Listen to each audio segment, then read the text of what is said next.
Like I call it. When I think about this topic, I think of a lot of newcomers that are in here and they don't feel like they have a conscious contact at all. As a person who's been around here for a while, I need to be aware of how scary this kind of stuff can be, especially if we're talking about a step that's so far into them. Either it sounds so foreign or you just tune out because you say, well, I'm not there yet, so I don't even need to listen. But the fact of the matter is from a very newcomer, or even before I got here, I had a type of contact with God, because I remember in 1984 when I broke in this house to get some more money to get some solid alcohol, a little voice said, Mike, this is not a good idea. And that was a contact with God. It was not strong. It was the voice that was telling me what I should do. But there was another voice that was much stronger. And the reason that I always tell that story is because most people have had that little voice that tried to warn them away from doing something stupid, and they didn't listen, and they got themselves into some trouble. And that was me. And what this program asked me to do is start listening to that voice that was always there. What I'm thankful of is that the book talks about, and my experience has been that it talks about in the 12 and 12 that the answer to this riddle has to do with the quality of one's faith rather than its quantity. And what that means to me is similar to what we just got through hearing, because you start hearing all these people that talk about all this stuff that they're doing, and automatically your programs, you start feeling like I'm deficient. You hear somebody say, I get up and do an hour every day. Well, first of all, you're listening to a liar, okay? It's cool to say stuff in meetings, but what's even cooler is to actually say what you actually do. So I don't claim to do all that. What I will claim is that as over time, my prayer life and that type of stuff has gradually become a working part of my mind. And I think I read that somewhere. So it's going to change as we go along. And when it talks about the quality of one's faith rather than its quantity, I don't think it's joking. I came in here thinking it had to be the most was the best. The guy with the most years had the best program. I have since realized that's not necessarily the case. Not to knock people with time, because when I hear some newcomers doing that shit, I say, get you some time, then we can talk. Now that I have some time, I can talk. What it's talking about quality rather than quantity, I believe that it's saying, how about your sincerity, Mike? Because I can say a few words, and if it's sincere, it can have more of an effect if I say a whole paragraph of stuff I'm not even listening to. I could read all meditations out of 5 books, and if I'm thinking about something else, it's really benefited me not. But if I say, God grant me the serenity, and I'm down to my bones sincere when I say those words, I'm having that contact. I believe that's what he's talking about when he says it's about quality rather than quantity being the answer to the riddle. Because I have to flip the script on my old belief system. Here in this particular concept, most is not necessarily best.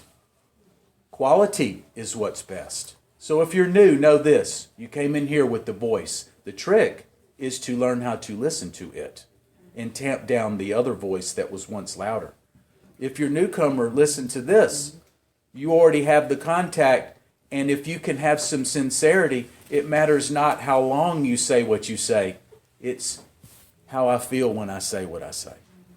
And let me tell you what I'm really glad about the 11th step. I'm glad for those 2 guys way back when, in 1936 and 37, that used to stand up in meetings and start fights in the meeting when people would mention God.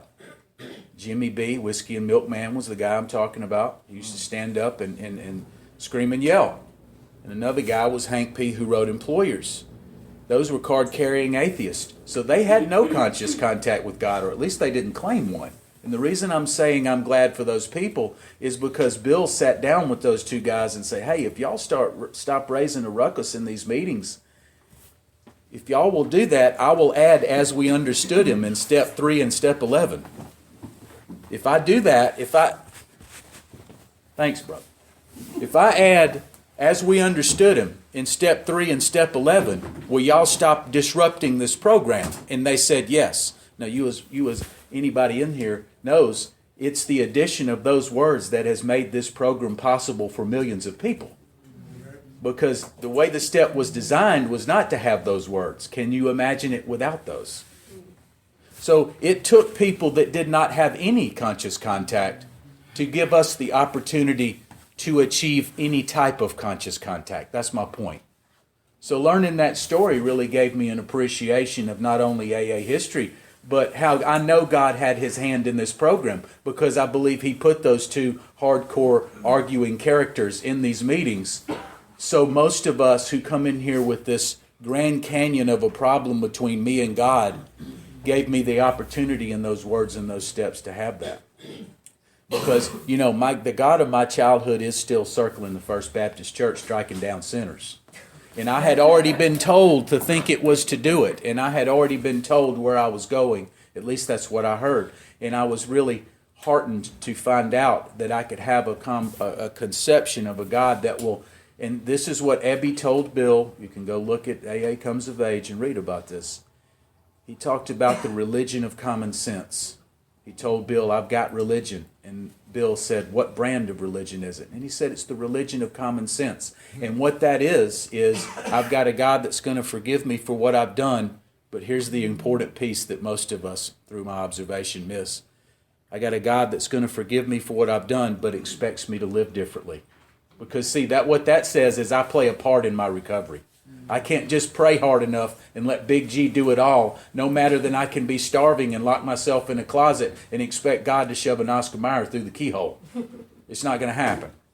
So what's so nice about these steps is that they give me a responsibility, but they give me the keys to the kingdom. And especially this step, and I'll end with this.